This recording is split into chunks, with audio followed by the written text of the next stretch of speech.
আজকে লাকি ভাবির বাসায় আসছি আমরা। এই যে শুটকি মোমো রান্না করছে, গরুর মাংস ভুনা, লাইভ গরু, মরা গরু না, লাইভ হাঁস।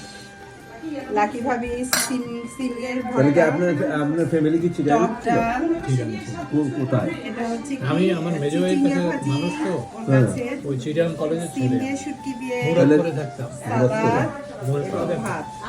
তাহলে আমার কাকা আর আমাদের ছিল পলাশ ভাই ডাক্তার আব্দুল ভাবতেছে বাতুল হোস্ট, নাম, যে সেটা আমাদের সাজার ভাই ছিল পাশে বসা, মানিক সাহেব আমাদের বাসা আর সব ওভারঅল।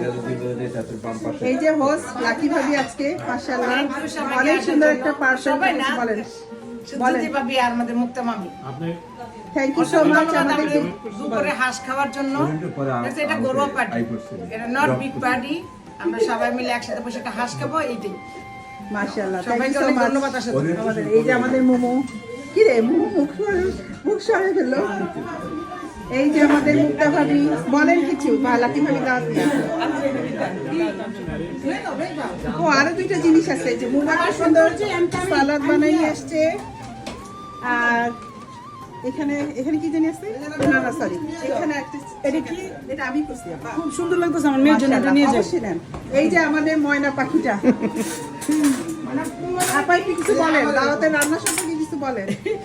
অসাধারণ রান্না, পেট ভরে খেয়ে গেছি।